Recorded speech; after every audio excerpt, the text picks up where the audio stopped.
Hello, good people of the internet. My name is Andy and you're watching Geek Curio, and this is the second part of the interview with Oz. If you want to see the first part, you'll find it right here. But let's go on to the interview.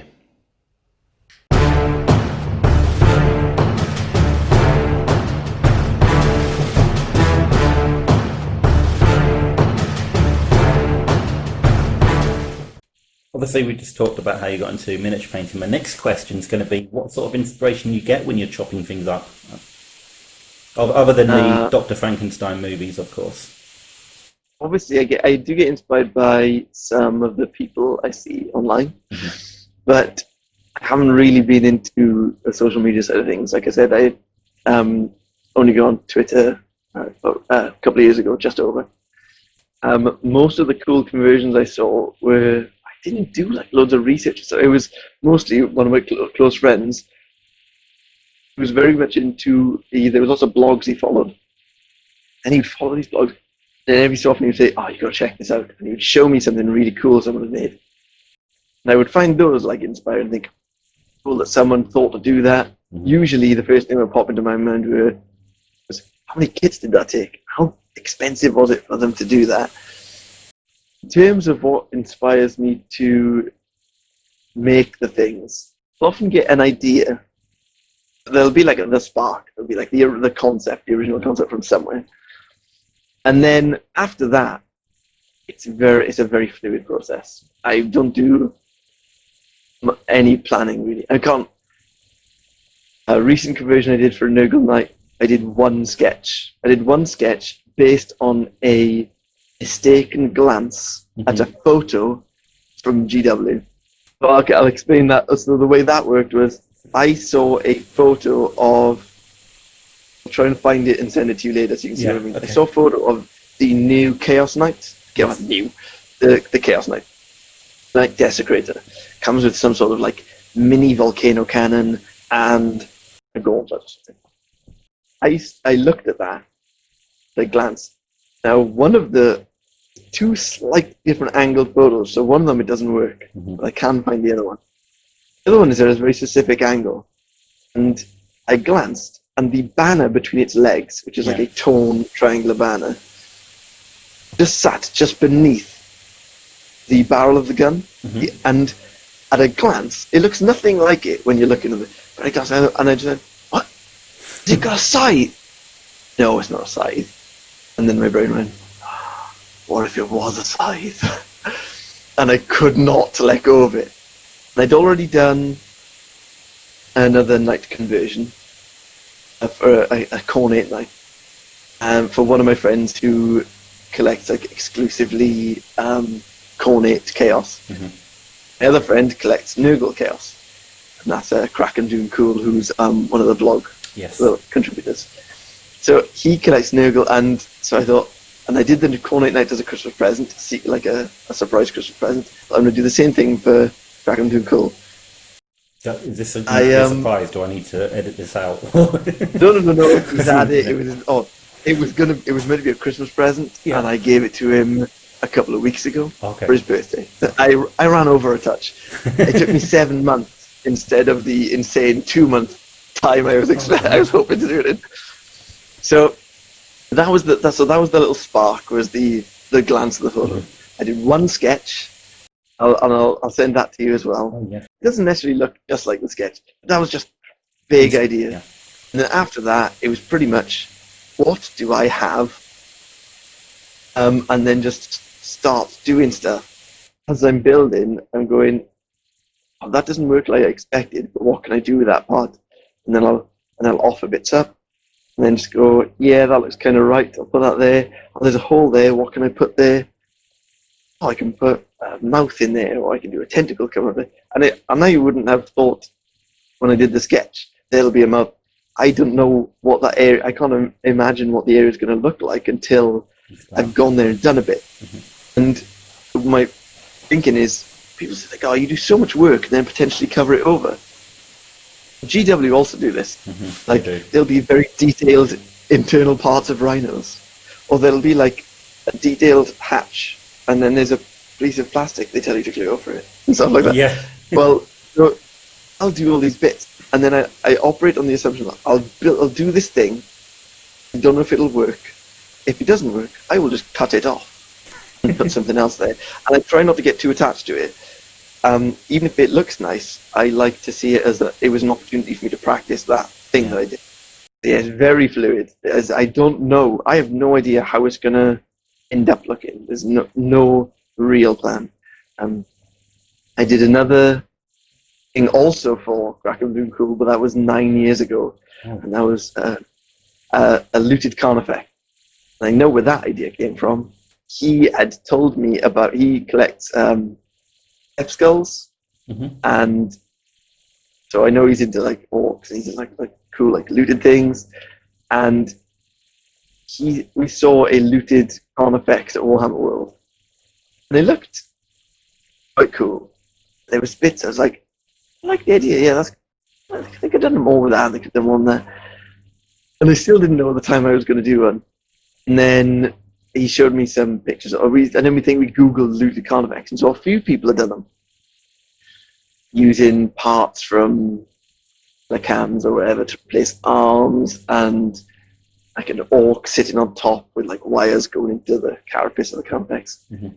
And so I was like, I'm gonna try and make him one as a surprise. That one also took 7 months. It was meant to be for Christmas, and it ended up being for his birthday. It's really weird that it turned out to be almost the exact same problem. Like a decade later. Now, every 7 months, he's going to get something new. Maybe. No. Well, that'd be every 10 years. It took 7 months, but they were 10 years apart, and it was the same problem I had. So in 2030. Yeah, exactly. But with that, I didn't know how I was going to make it. What I did was an eBay bid on. I was like, I need a spare Carnifex. I don't want to buy a new one. I'll eBay one. I think I eBayed a new Carnifex and didn't get it. So I tried to eBay another Carnifex and I didn't get it. So I put eBay bids on 4 Carnifexes and won them all accidentally. So I ended up with extra Carnifexes for my Tyranid, which I had no problem with. But I was like, oh god, I got this, so stupid.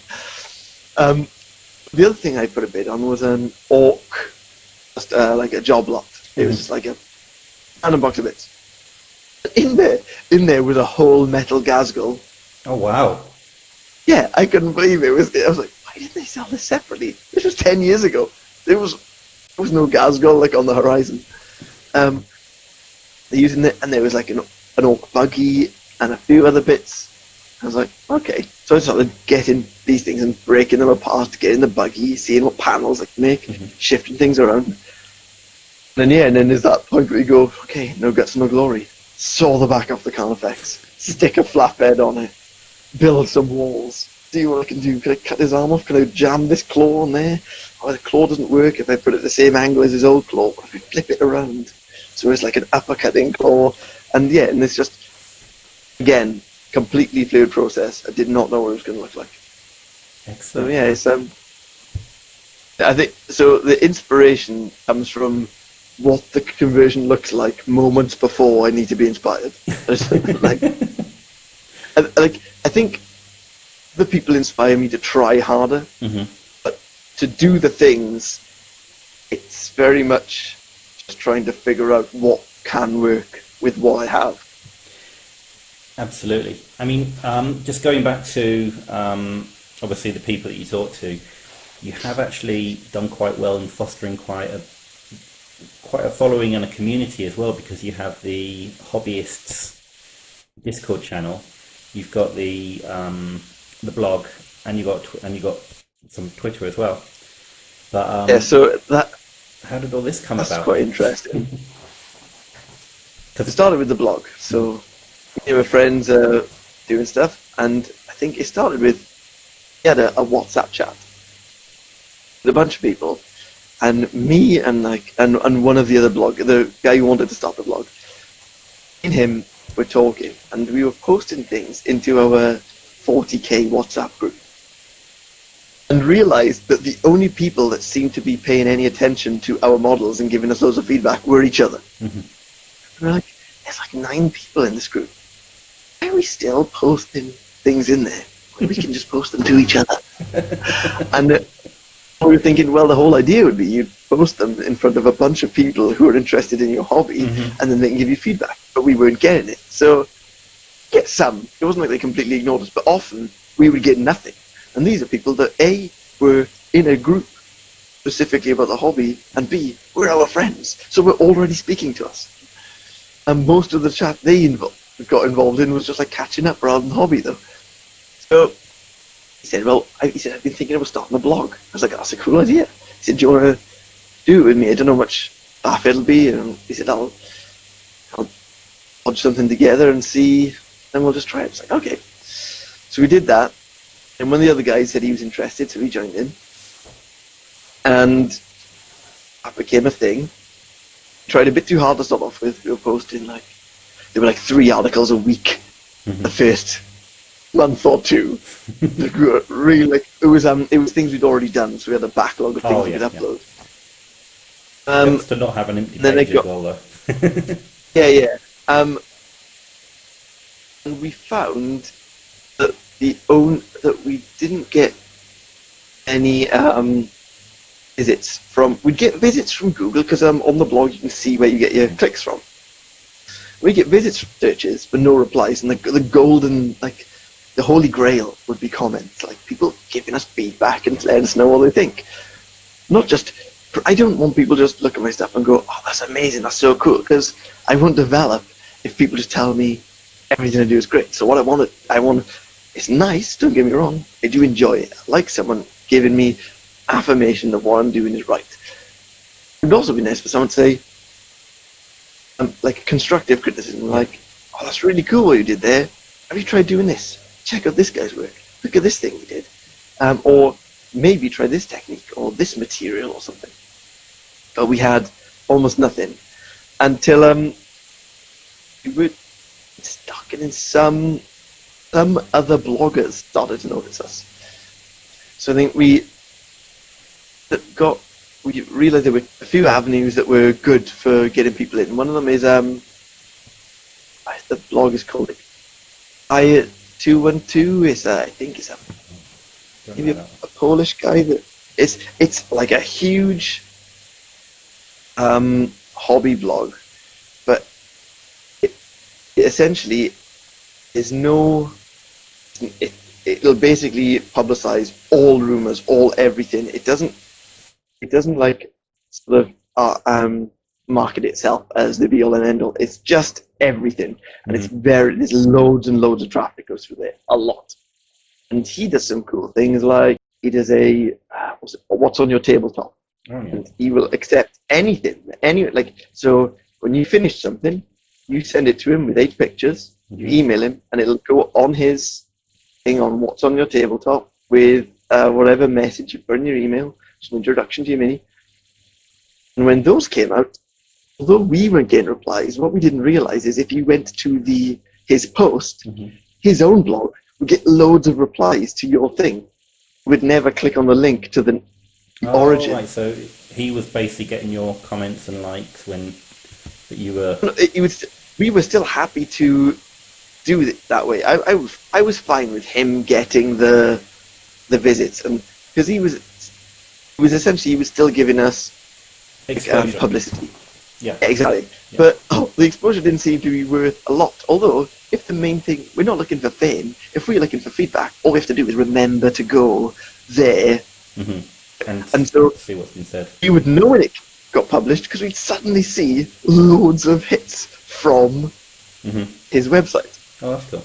And it took us ages to realise that's what was happening. I wish I'd known at the time, because now it would be a nightmare to try and dig up those old what's on the tabletop things and find out what all the comments were. But the other thing I got involved with is another guy who's called himself Azazel's Bitz Box. No relation. No relation. So he does a blog, and one of the things he was doing a lot, he didn't do it recently for some issues in reality, but he's taken a few months out since just before Christmas. But he would do monthly challenges just to encourage people to work on their backlogs and stuff. And he would do mechanical, and like so other people do like October or Oh yeah, yeah. like, Mechanical March. themed, yeah. So he would also do these, and it wasn't a competition like start with a new model and finish it. It was specifically to work on your backlog. Get any model you haven't finished, work on it. You send it to him, and then he does his own roundup of all the models he did that month, which is alarming how much he gets through. And then he would do a community roundup. After getting involved in that, discovered this, like we all use WordPress as our platform. There's a WordPress reader, which means it's very easy to see other WordPress blogs. And then we developed strange like macro community of WordPress hobby bloggers that would visit each other's sites. So that was quite cool. And then not sure how long that went on for, so I can't remember when we started the blog. But then eventually I said be trying to publicize this on social media. And we were umming and ahhing about it. I'd nuked my Facebook profile years earlier because I questioned the ethics or whatever. Yeah, I did as well. Of some of the practices, yeah. So I got rid of that. I'd never use it. I only ever use it as like an address book. I never used it for like hobby groups or anything. I was like, maybe, and because of how I felt about social media, I just hated it. I'd never used it apart from Facebook for that. But I had this view of social media as, oh, it's just something gross. People moan and angry at each other all the time. Mm-hmm. And then I thought, well, I'll give it a go. I spoke to the others, and I was thinking we could do a blog one. And I didn't do a Facebook one because I tried to, and it didn't work out immediately. And I was already not friends with Facebook, so I just deleted that one. So I'll try Twitter. Never used Twitter. I started this profile. And from there, this whole other thing developed. I started trying to publicize the blog. Before I knew it, I was making friends with people, and I discovered this big community on Twitter that I really enjoyed, and it became its whole other thing. What I also learned was no one reads blogs except for bloggers, because we get even though we put all of our stuff on Twitter, we get almost no traffic. Yeah. We get some traffic from Twitter, but we don't get any comments. All the people are commenting on the Twitter posts. So we're developing ways of getting traffic, but not comments, which is fine because now we're. I was quite heavily involved in that, and slowly the other guys in the blog started doing the same thing and getting as involved as I was. Yeah, my whole approach to the hobby changed quite a lot after I got on Twitter. I did meet a lot of friends in there, and that is where the Discord group was born from. I mean, I got to admit, the motive was quite selfish originally, but then when I put it into action, it was for community reasons, with the community goal. So it was kept seeing stuff pop up about what's it called, Adepticon. Okay. You know, Adepticon is in it's like May or I think it was maybe April or May or something. It's around then. Because there's such a massive build-up to it, because obviously everyone needs to book a hotel and all this sort of thing, so people start talking about Adepticon in something like summer before or something, or like they're trying to like book their hotels and everything. So people are talking about Adepticon running up to Christmas, and I'm thinking, oh, it's really cool, like American hobbyist chat to online, and I wish I could speak to, I'd like hang out with, but I'll never get to. And they go to Adepticon and have a really great time. And I've seen them all like, hey, all these photos of them having a great time. Like, I wish I was there. And then the same thing at Warhammer World, but with like all these all the big events that you have to pay to get into. Yeah. And they do open days, and they do Black Library events, they do all these things. Those paid events are the ones that generally draw everyone there at the same time. So lots of people who are on social media, lots of people want to cover the events on their platform. So ultimately, I ended up seeing on my social media feed lots of people I recognize hanging out together again. Now I know when they're at these things, not hanging out together that much because they're busy trying to go and see or to go to all the different tables and see all the different stands. It crossed my mind. I thought, isn't it weird? We all hang out so much on Twitter and chat to each other a lot and make friends with each other. When I say friends, I mean like I don't just mean saying good mornings. You get quite close to people, like yeah, you offering do. support for various things. So it's really weird that I know why I'm not going to Adepticon. It's very hard to get to. America is really big. Lots of people in America go to Adepticon. They go on massive road trips. They catch the plane to get there. I thought, what excuse have we all got in Britain? We can't all just hang out at one world. Very true. So I did a tweet with like a poll saying, if there was such a thing as a group that could help you organize hanging out with a bunch of people you were friendly with on Twitter, or like organizing a day, would it be something you were into? And I didn't have that many followers at the time, but it was my popular poll at the time. Like I didn't pop polls for like, oh, what model should I do? I did that, and I think I got something like 108 votes. And it was over 90% people said, yes, I would be interested. And a few people said, no, not really. I thought it's quite conclusive. A lot of people are in a similar boat to me. That wouldn't that be cool if we did that? I knew of Discord through following some Twitch streamers. They all have their own little community Discords. So I started a Discord server. Invited a few people I was already familiar with. I think I posted a link to it to start off with. That we had a sort of, it was a thread of people saying, yeah, I'd be interested in that. So I posted a link to the Discord at the end. The result of that, about 15 people jumped in. And then no one did.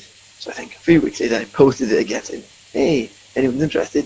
And I got nothing. I thought, how come when I put a poll to say... 108 on the poll. Because I think I figured it out, that based on the poll was actually something like, it was like 80-something% said yes, and I figured it out that it was over 90 people said they were interested. So that's 90 people that saw my poll, pressed that button, say they were into it, but then when I posted a link to the reality of the poll, those people were noticing it or were interested. I don't know. So that's weird. So what I started doing was, people I knew, started sending them direct messages saying, hey, I made this Discord so that if anyone wants to hang out, they can do that. I tried to organize something on Twitter doing group direct messaging, which is impossible. If you have more than 4 people in a group conversation on Twitter, it is a complete waste of time. I discovered. Because basically, people start typing stuff. If you blink, the conversation has gone by, and you don't know what anyone is talking about. The more people you add to that, honestly, it's like a constant stream of messages, and it's just crazy. So I thought with a Discord server, you can have organized threads. So you can have a general thread for conversations. You can have a meetup thread, and you can have this thread and this thread. So I started it and started inviting people by direct messaging. Well, I ran out of people who I knew, so then I started just, anyone ever followed me. I didn't want to, it's a private server. I wanted people to consider it like a sort of safe space where you're not got trolls going in there and you're not got bots joining in. I only ever give people a 24-hour link. I don't discriminate to who I invite, only in that I invite people I can direct message who I think live in Britain, and it's not even limited to that anymore. And that's about it. I'll basically, if so, people, obviously I don't go through like chains of hobbyists and try and scan their profiles. If I happen to notice profile, they've got their location as the UK. I have a quick flick through and see if it's like a hobby account. Sometimes it's really obvious, like based on their avatar and their whatever. Then I'll send them a direct message. I've now got a thing I copy and paste because for a while it was typing it all out. And it was all on my phone as well. Oh dear. And and that became quite laborious. So I figured out the sort of approximate thing, like get the right message across, send that, and then so people don't think I'm just spamming it. Once they've done that and they reply, I'll then start talking to them. Mm-hmm. A sort of more natural conversation. Yeah. So there's another guy, one of my friends, the blog. He helps me run it now because he's straightforward. He's a lot more able than I am at running it. Okay. It's not my server. It's not his server. I don't like it. Warbringer. Yes, Warbringer. Yeah. Yeah. So he's Warbringer 11 on Twitter. Yeah. So he helps me run it, and like I said, it's not ours. I totally market it as everyone's. So we have a server sort of improvement thread. Mm-hmm. So anything we want to change, we try and run it through there to see what people think. Because I feel like we are like the caretakers. We don't own it. Yeah. We're only the administrators because there has to be administrators. Someone, yeah. I think between us, there's about 270 people in there now, and I've messaged probably more than 250 of those people to invite them to there, because for some reason, whenever I post it, I get nothing. It's weird because when I invite people, it's almost unanimous that everyone's interested. Sometimes people come and they go silent. Mm-hmm. I don't mind. There's no commitment for people to post. I say, if you want to lurk, if you want to pop in every month or so, whatever, you stay and you use it as long as it is useful to you. If it's not useful, then leave, or just stay, just in case you fancy coming back. If you want to leave and then you want back in, just send me a message and I'll give you the link again. Mm-hmm. I only keep those links limited to reduce the fact that it might get out, and then bots, just because all you need is for it to end up somewhere, just sitting somewhere on the internet, and then an automated bot to get it and reuse it, and I don't know what's going to happen. So that does sort of protect the people in there a bit. So it's not exclusive in any way, really. Like probably the only exclusive thing that started was I was only inviting people from the UK, but now we've got some people from US, and I noticed that as well. Well, when it started, it was the UK hobbyist meetup group, and so that's why I was only inviting people who were local. Mm-hmm. And then at the beginning of last year, it was the beginning of this year, we organised a meetup in London, and someone came from France to the meetup in London. That's cool. And I thought, okay, so there is scope to get people from Europe involved. And then there's other aspects to the group, like the social support side if people are having a rough time. And if some people a few people joined and then gave up on social media because of their mental health, to cope with the way social media functions. Yeah. And so they're like, there's quite a big group now, and get a lot of feedback and a lot of social interaction without having to worry about a lot of the other things, which aren't necessarily not bad sides to social media, in that you get it's like gatekeeping comes up. Oh yeah, gatekeeping massively. So that comes. I didn't even know what that was until I was on social media. I was very much very naive. Obviously, we're not going to allow any of that, so they don't have to worry about any of that sort of thing. But then there's other things like politics going on, especially recently. People have gone, keep politics out of our games, and other people are going, can't keep the politics out, it's relevant. But some people do not have the stability of mental health to cope with the weight of responsibility. The people, I do get involved in that. Like I do speak to people and try to educate myself and see what I can do. Some people can't, and if they want a safe space to be and relax, some people will get involved. Mm-hmm. They do have mental health issues which get overwhelmed by it. Then they take a break from social media and then go back. Well, if they've got the Discord, they can stay there. Yeah. While they take their break or whatever. So I've got some people um, from Italy, Netherlands, Germany, France, from the US. So I really like it. And we consider them our like sort of guests. Like they're probably not going to make the meetups, but we like having them on the server. Yes. I still don't go around inviting every single person I speak to on Twitter, because I would spend all of my time inviting people, and it would become overwhelming. But people know it's there, and if they want to get involved, they can, and all this sort of thing. So, but yeah, if you asked me 3 years ago what my hobby would be like in 3 years' time, no idea. Because now the blog is like secondary to the community on Twitter and the Discord. We are behind on it, and I need to do a blog post for the Miracle Night, which is overwhelming me because I kept it secret for so long. I took over 200 photos, and now I have to go back and figure out exactly what was happening and which photos I'm going to use, and I'm freaking out, and I want to do it, but it's like it feels like something that I'm not sure how I'm going to format it yet. But we do still like it. We do still want to do it. We're obviously might post on the blog once a month, whereas we're active on the social media on a daily basis, or where it might not be posting many pictures or whatever, but in some way, shape, or form. So yeah, it's quite interesting. Yeah, it did get quite heavily involved, and more so when I discovered that whole gatekeeping aspect. When I discovered there was like a darker side of things, I wanted to help in a more substantial fashion. And I've got some ideas, other like charitable things I want to do, but they're still very much in the planning process. They popped into my head almost only about 6 months into me being on Twitter.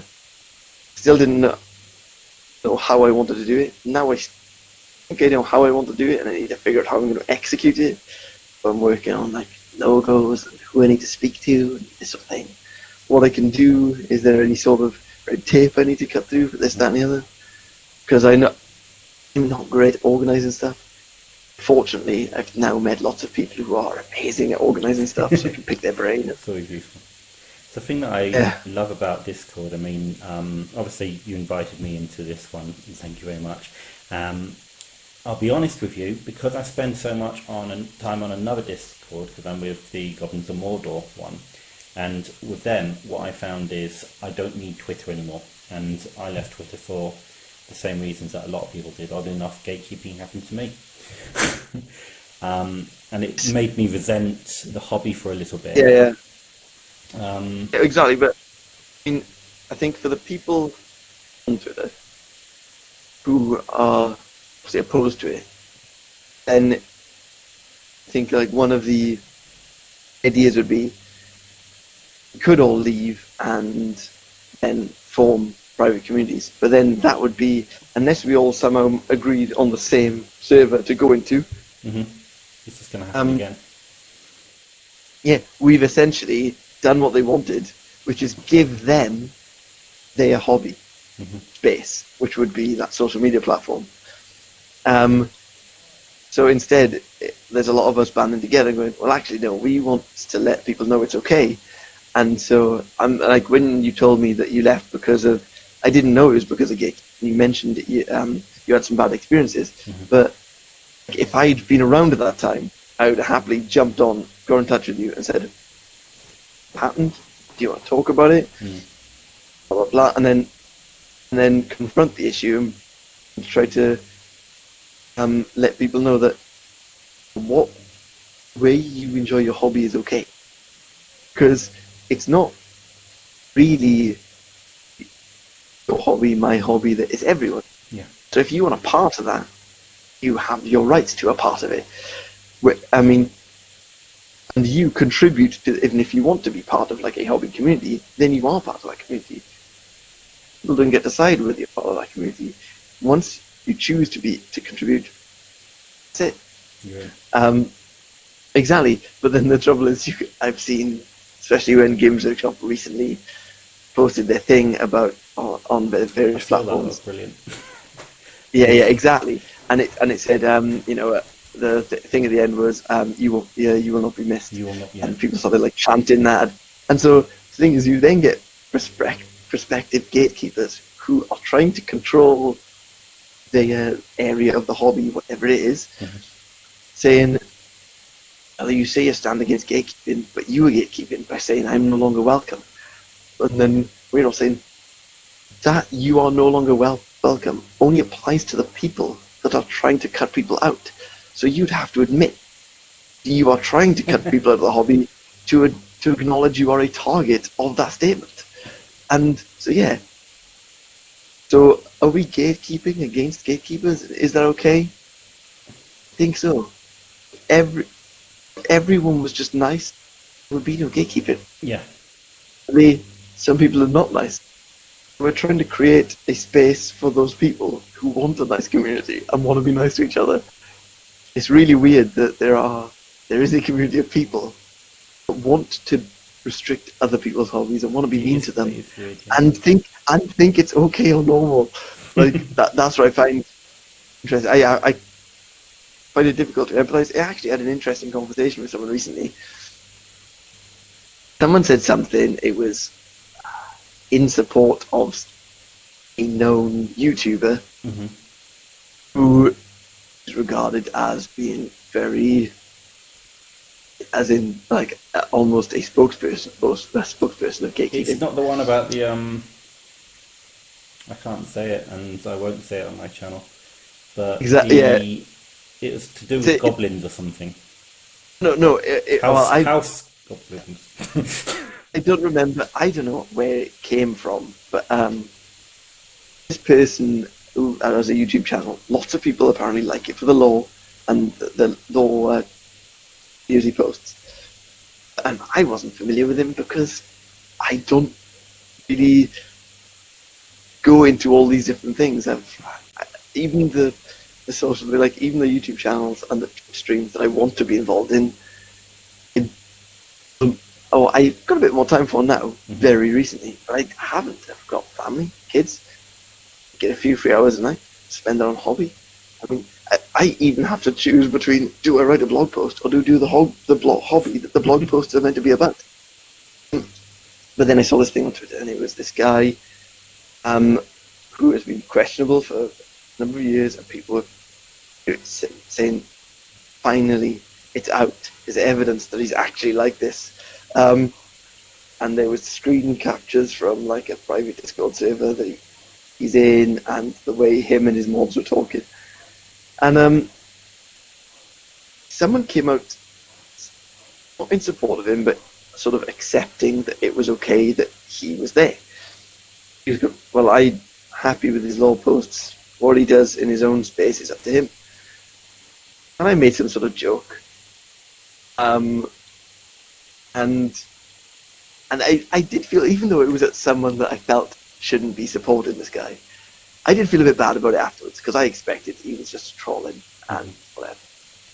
Then he came back with a surprisingly reasonable response, like, "Why would you say that? I'm only saying this because of X, Y, Z." And I thought, okay, and a bunch of other people started to pile on him because presumably I've got X amount of followers, and so people following me have seen my reply and his reply. So then I gave a reasonable response to him and said, "Hang on." I think I responded to the few people who replied to him saying, "Give him a break. If he wants to have a rational discussion with me about this, I'm happy to give it to him. I'll do it through DMs. Yeah. I'm not going to publicize this and make a circus. I don't want people to think I'm making fun of him, or for people to think he's outing me as a whatever boy lefty. I don't. So, so we took it to DMs, and some people said, "Oh, good luck to you," because they all assumed he was going to be very right wing. I had a long conversation with him, DMs, and it was completely amiable and reasonable. And I enjoyed discourse. I quite enjoyed debate and with people being reasonable and arguing. And essentially, what he was saying is he promoted free speech. Why should this person, even if you believe that what they're doing is whatever, racist, or their religious belief is this, or their Scientology, or whatever. If you don't agree with something because you think it's hate speech or you think it's crazy, they've got a private server. Why is it a problem they're doing that? And my argument would then be, it may be a private server. Anyone has access to it, which means it's no longer he's giving that link out to anyone. Which means people who like his law videos could then go to his server, and then they could be young children who are then influenced by the speech. They could be impressionable. They could have a learning disability. They could have a mental health issue that means they are susceptible to influence. My profession is actually in the care industry. I work in care homes. I work on a care farm where people come and do stuff on the farm, and a lot of them have a learning disability or a mental health issue and are very impressionable. You can come in with an opinion, speak to a member of staff, and immediately change that opinion. Not necessarily because of that, and they can change their opinion again if you speak to another person, because you don't have the capacity to weight arguments very well. Yeah, no, I know what you mean. So very I would impressionable say people wouldn't take much to exactly. change So their thinking. if someone has a very strong opinion about something, I'd say, yeah, if you're going on social media, then you have a responsibility to be mindful about how you speak. Mm-hmm. That's why I wanted to discuss this with this guy I was happy to talk about it, but I wanted to do it in direct messaging. And it turned out he also had Asperger's. He said it could be, he said maybe the way I'm reading this or the way I'm typing about it is because of my Asperger's syndrome. I thought, okay, that's interesting. I'm not going to treat you any different to another person. I'm going to, there's that sign of when someone is different. You need to treat them similar enough that you're treating them equally, differently enough that you acknowledge you're different. So, but fortunately, I've got experience with doing that. Yes. Told him, and in the end, we couldn't agree. He was very much like, I think it's okay. He's there and doing that. I don't agree with what he is saying, but I like watching his videos. And I ignore all the rhetoric and stuff that he's talking. And I said, okay, I think what he's doing is moral, like the way his own behavior, whether or not he influences other people, can be hurtful to others, make people feel excluded. He's doing this on YouTube. Anyone can see it. Yeah, those people can choose to ignore his channel, but at the same time, impressionable mind could come across it, be very grateful for the access to the law that he's given them, and then slowly pick up his prejudices. And we couldn't agree. We didn't argue at any point. We didn't fall out. And we both said thank you for the conversation at the end. Excellent. I didn't hold it against him. He felt that way. He appreciated his position. And if everyone spoke like that on Twitter, yeah, he'd probably be fine. I'd probably still be out there. So, yeah, and so I came out and I chatted. I spoke to a few people. I said, "Oh, I spoke to that guy," and they went, "Oh no, how did that go?" I said, "Had a really nice conversation. It was really cool," and everyone was really surprised. But he was just one person with an opinion. It might have seemed inflammatory to a lot of people, but he wasn't actually. I think the trouble is, if you look through his feed, I think that's what I made reference to the very first thing I said, where he came back, was I saw him say something, and I thought, why would this person making this reasonable tweet? This guy, I looked through his feed, and it looked like a lot of right-wing politics. Then when he spoke, he didn't push any of it. He didn't mention any of that. And I thought, I don't want to diminish his cognitive capacity by saying maybe he doesn't know any better. It'd be too easy to label someone with some sort of learning disability or mental health to say, oh, they don't know what they're thinking. that's rude. I don't know what his capacity is. He might be way more into politics than I am and know more about it than I do because I'm not deeply involved in politics. I've just got my own. But who am I to look through his feed and go label him based on that? I mean, I did, but I felt bad about it. The impression I get is the Twitter community is very different to the Facebook hobby community. I constantly toyed with the idea of making a Facebook hobby account. Almost everything I hear about it, like some people say, no, Facebook's not that bad. I'm in this one group, which is really nice. I think that's a scathing review of the entirety of the open community. But yeah, and then when the Games Workshop tweeted, they released the stuff to do with 9th edition and the new box set. And some people are like, oh, I don't like that, or I don't like this one. And when they released 9th edition, and people were complaining about like the logo not lining up, and it was really funny. I saw that. I saw someone complaining about the A's or something, isn't it? Yeah. But that, it just seems hilarious to be like, I see that on Twitter, and I'm like, huh, that's so funny. And then later on, I'll see someone else say, oh, you should see what's going on Facebook. And it sounds like whatever criticism I see on Twitter multiplied by a factor of 1,000 on it. Just people are saying it's so awful. People seem to be so willing to be, I might say they're just being honest, like openly cruel, or if it's just, I've seen some people say they'll put a model on and then someone will just say, thin your paint small. Yes. They won't say stuff like, it's criticism, but none of it's constructive. Do you thin your paints? They might think, oh, I haven't got the time to give a long feedback. That person looks like it. It's too glossy. Yeah, so but I've never seen that. I barely get negative feedback on Twitter. I've always had good feedback on Twitter, and I think if there was anyone giving negative feedback, they probably wouldn't say anything. Whereas I think the reverse is true on Facebook.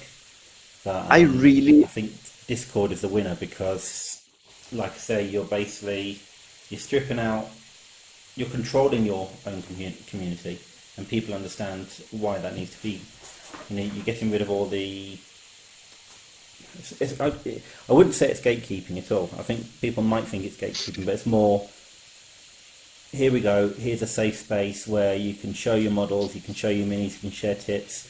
Like I was saying earlier, it's like I'm in the Goblins of Mordor, and the people there, some of them I've known from Twitter, some of them I followed but didn't interact with. But I can tell you right now, there's people there who I am friends with for life with now, and it's probably the same with you in the hobbyist community as well.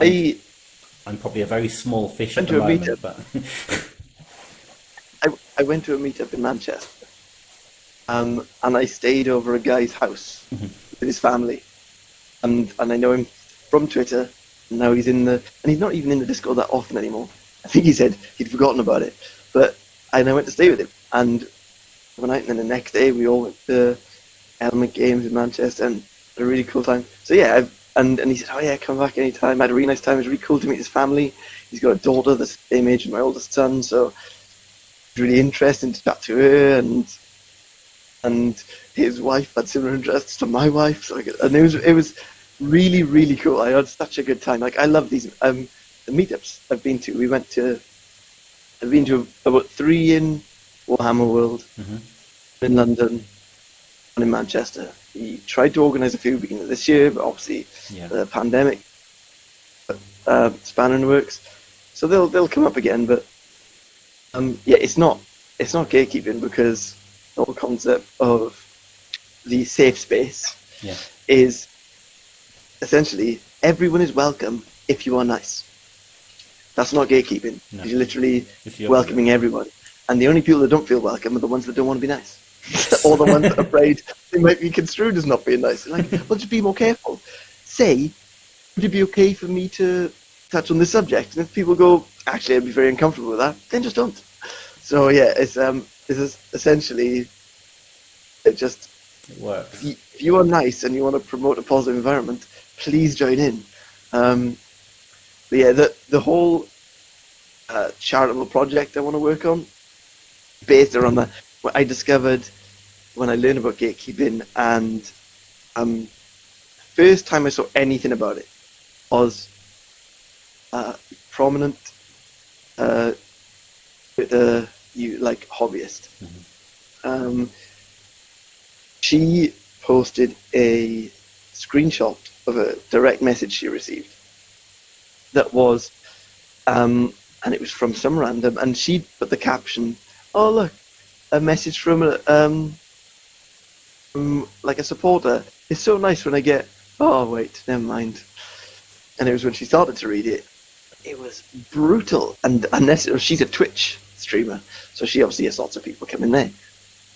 And this whole message was, "You don't really paint the minis, and why are you doing it? I think I know who this Just stop, is. yeah, stop lying." Well, I think this applies to multiple people, sadly. But and it was like, "Oh, are you lying? Why are you doing this?" And then like personal attacks, like, "I'm glad this thing happened to you. I'm glad." It was like super weird. The thing that jumped out at me immediately was the stereotype of hobbyist to me is nerdy guy with glasses or nerdy kid with glasses. Like I joined the hobby when I was a kid. Now I was like a bit of a loner. I didn't have a lot of friends when I was 11, 12, and it was into this hobby, and I didn't. But because I've never really mingled with other random people in the hobby, I've never had a preconception. But I know that it's the same sort of thing as D&D and stuff. You know what I mean? Which also has its fair share of gatekeeping, and it seems strange to me that gatekeeping exists, especially like. And it was interesting that the first example I saw was basically misogynist. It was against women in their game, and I thought, to me, that the weird stereotype that exists in on all these tropes is people outcasts that don't fit in other popular areas like sport or whatever come together, play these games together, and they're like misfits. They all join together under this banner of this game, and they can pretend to be miniatures on the battlefield, or they're generals of this army, or they can pretend to be a wizard or a fighter in this RPG. And it seemed really bizarre to me. The first thing they would do when they got older would be to say, "You're not welcome." Like, surely everyone is welcome. Isn't that the point? And so I found, and if a girl had, like, I was hopeless with women then. If a girl had seen like a miniature I'd painted and gone, "Oh, that's cool," I would have thought, "Really? Take a look. Yeah, I did it like this. It is from this faction and blah blah blah." And if I did that, she might have gone, "Okay, this is too much." But I would have been interested that person I wasn't expecting to be interested was, Yeah. rather than immediately go, "Get away from my model." It just seems like such a strange It's reaction. yeah. So I feel like in hobby community, we assumed it would draw more tolerant people to it. But it hasn't for And some reason. that's what really struck me. Yeah. Yeah, that's what really struck me, is that there were people in it that were so intolerant of others, despite the fact of the environment they were in. And then I started discovering it extended to and then I was no longer surprised. Then so it extended to like LGBTQ groups, or to people who weren't painting well enough, or people who didn't adhere to the law strictly enough, or people who weren't purists of Warhammer Fantasy. And I was like, what is going on? So that's why this thing I want to start is going to be about promoting promoting um, The hobby, not the tolerance of person. others. Yeah, yeah, and also that's really good actually. I will steal that if I can. By all Um, means. I mean, because the thing is, it doesn't matter what colour skin we are, whether we pray sitting down or what's in between our legs. At the end of the day, it's all about the hobby, and that's what you mentioned earlier. yeah, So, And because the other thing I've got a heavy focus on, and this is a lot more to do with personal experience, but it came up a lot on Twitter, was people with mental health issues. I saw a lot of people posting on Twitter, some people saying that I'm feeling really low today, reach out to them. And then they say, and then they chat over a bit, and then they go, "Oh, thanks for reaching out." And I'd wonder how many people had done that. Or they might say, "Oh, I was really like," they might send you a photo saying, "I took this photo last week, and 10 minutes after I took this photo, I felt like I was getting really, really dark thoughts of whatever, Mm-hmm. and now I feel okay." And they were just drawing attention to it, and I thought that's really important because, generally speaking, mental health doesn't necessarily get the coverage it does. But it felt like, I don't know if it's true, but I had the impression that mental health seemed to be slightly more prominent in the hobby community, and I wondered if there was a correlation of any thoughts. Like, for example, maybe people with mental health issues isolate themselves more when they're younger, get more into board games and these hobby things that they can do on their own, like painting minis, and then maybe when they get older and they might join into like social media, and then it opens up again, and they might no longer be um, feel socially awkward, but still are in the hobby, and possibly the root of their social awkwardness Mm-hmm. is still there and can still be. It just felt like it, and I've got so much second like sort of second-hand experience with it. I fortunately do not suffer with my mental health very much. Um, but I know a lot of people do. A lot of people who are very close to me. A lot of people have had very serious accidents as a result of their mental health. Some people whose mental health doesn't crash really bad, but is ever present and always an issue. Mm-hmm. Because I'm two people I know. Mental health wasn't an issue or wasn't an apparent issue for over a decade, and then something triggered it, and something really bad happened, and then that's when you come together and try and help each other. So knowing those people are also in the community, like obviously they're also going to be there, but I don't know, it just felt like it was more prominent, and I also wanted those people to know that like you want to make the hobby a safe space. Yeah. So, and I was started looking for charities. I was like, are there any charities that promote inclusion and mental health? Like inclusion of people with mental health and race and gender and just everything. And surprisingly, there is no um, all-inclusive umbrella charity. Mm-hmm. I was like, okay, so maybe I could do something which supported multiple charities that covered You these need to areas or create something. create some sort of umbrella, don't you? And so, and yeah, I'm not trying to save the world. I'm not going to go on the street and just, but I want to focus on the hobby community, try and do something there. I didn't feel like saying I disagree with that bad thing, and I agree with this good thing. It was good enough. Um, I felt quite strongly about it, and I felt if I feel strongly enough, I should at least try, even if the endeavor fails. I Mm-hmm. should at least try to do something. Um, the Discord has done a pretty good job of some of the things I wanted to incorporate.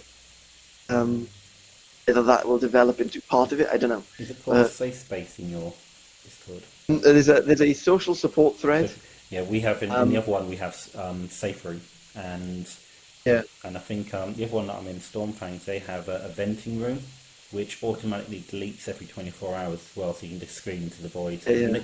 I think they really do help. Well, yeah.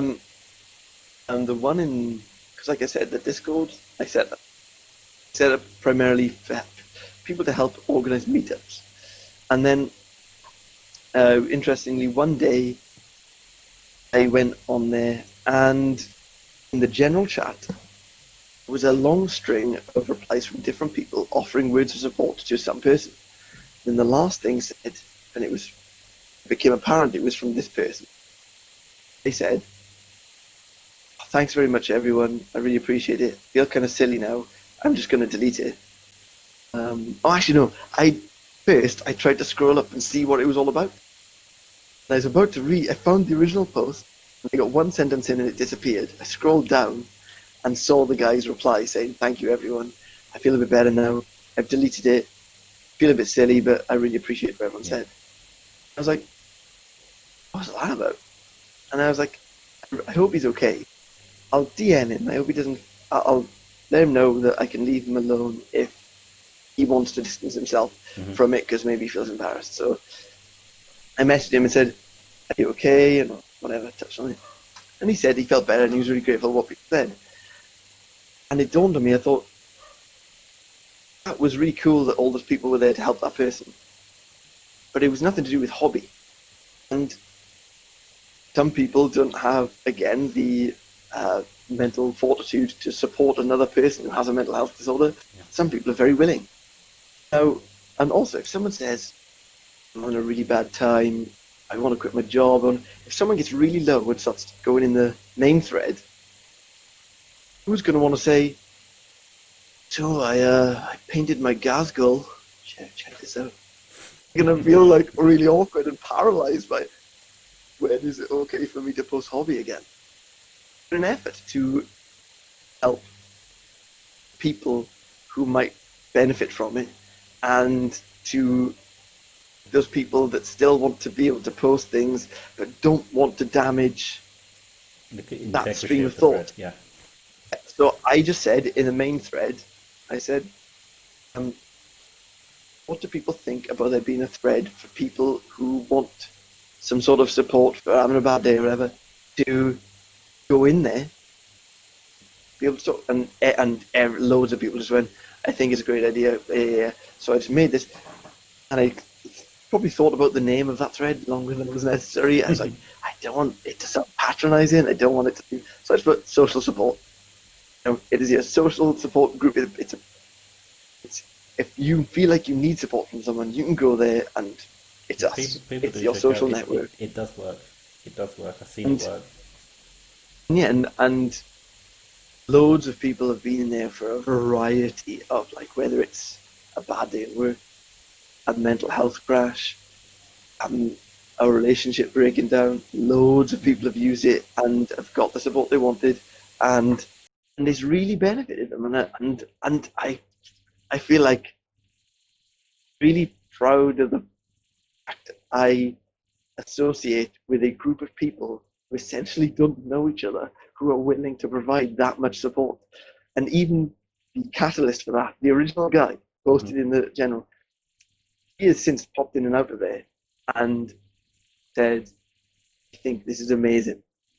And he said, I think at one point he said, when I came on here the first time, I was in a really, really bad place. Yeah. And I was thinking about doing very, very bad things. And it was because of those people who I didn't know, who didn't know me, responding to me, I was able to come out of that. Putting you away from the brink. Yeah. And I was like, it's amazing. And yeah, and we just paint models there, essentially. That's the shared interest, whether you're a tournament player, whether you're a painter, Common whether denominator. you like stories. It's a common denominator. We've all got something in common, and no matter what we look like, how different we are, but we have something in common that we love, share, and have passion about. Yeah, exactly. And that is extending towards each other. Once again, goes back the hobby, not the person. Hobby. So when people ask me what's your favorite part about it, and they might be expecting conversion, like the community, since I've discovered it, it's amazing. It's so cool to find out about these people and what they're into and the support they give each other. It's very, very, very awesome. I've got one more question from you, and it's from a very special person all the way from Australia.